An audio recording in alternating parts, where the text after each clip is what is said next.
Êxodo capítulo 21. São estas as normas que você promulgará para o povo. Quando você comprar um escravo hebreu, ele o servirá por 6 anos, mas no 7º ano, ele sairá livre, sem pagar nada. Se veio sozinho, sozinho sairá. Se era casado, a esposa sairá com ele. Se o patrão der a ele uma esposa, e esta tiver filhos e filhas, a esposa e os filhos pertencerão ao patrão, e o escravo partirá sozinho. Se o escravo disser, gosto do meu patrão, da minha mulher e dos meus filhos, não quero ficar livre, então o patrão o levará diante de Deus, fará com que ele se encoste na porta ou nos batentes, e lhe furará a orelha com uma sovela, aí ele se tornará seu escravo para sempre. Se alguém vender a filha como escrava, esta não sairá como saem os escravos. Se ela desagradar ao patrão, a quem estava destinada, este deixará que a resgatem, não poderá vendê-la a estrangeiros, usando de fraude para com ela. Se o patrão destinar a escrava para seu filho, este a tratará conforme o direito das filhas. Se o patrão tomar uma nova mulher, ele não privará a primeira de comida, roupa e direitos conjugais. Se ele não lhe der essas 3 coisas, ela pode ir embora sem pagar nada. Quem ferir uma pessoa e lhe causar a morte, torna-se réu de morte. Se não foi intencional, mas permissão de Deus que lhe caísse em suas mãos, eu marcarei para ele um lugar, onde possa refugiar-se. Mas se alguém, de caso pensado, atentar contra o seu próximo para matar, então você o arrancará até mesmo do meu altar, para que seja morto. Quem ferir seu pai ou sua mãe, torna-se réu de morte. Quem sequestrar um homem para vendê-lo ou ficar com ele, torna-se réu de morte. Quem amaldiçoar o seu pai ou sua mãe, torna-se réu de morte.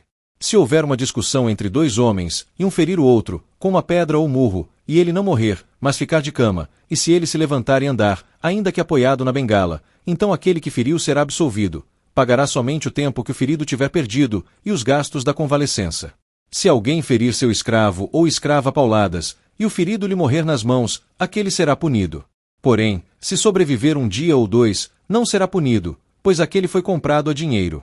Numa briga entre homens, se um deles ferir uma mulher grávida e for causa de aborto sem maior dano, o culpado será obrigado a indenizar aquilo que o marido dela exigir, e pagará o que os juízes decidirem. Contudo, se houver dano grave, então pagará vida por vida, olho por olho, dente por dente, pé por pé, queimadura por queimadura, ferida por ferida, golpe por golpe. Se alguém ferir o olho de seu escravo ou escrava, e o cegar, dará liberdade ao escravo em troca do olho. Se quebrar um dente do escravo ou da escrava, lhe dará a liberdade em troca do dente. Se um boi chifrar um homem ou mulher e lhe causar a morte, o boi será apedrejado, e ninguém comerá da sua carne, o dono do boi será absolvido. Se o boi já chifrava antes e o dono foi avisado e não o prendeu, o boi será apedrejado, e o dono será morto. Se lhe for exigido resgate, então pagará o que exigirem dele em troca de sua vida. A mesma norma será aplicada quando o boi chifrar um menino ou menina. Se o boi ferir um escravo ou escrava, o dono do escravo ou da escrava cobrará 300 gramas de prata, e o boi será apedrejado. Se alguém deixar um poço aberto, ou cavar um poço, e não o tapar, e nele cair um boi ou jumento, o dono do poço pagará assim, restituirá em dinheiro ao dono do animal, e o animal morto será seu. Se o boi de alguém ferir o boi de outra pessoa, e o boi ferido morrer, venderão o boi vivo e repartirão o dinheiro, e dividirão entre si o boi morto. Contudo, se o dono sabia que o boi já chifrava desde algum tempo e não o prendeu, pagará boi por boi, mas o boi morto será seu. Se alguém roubar um boi ou uma ovelha e os abater ou vender, devolverá 5 bois por um boi, e 4 ovelhas por uma ovelha.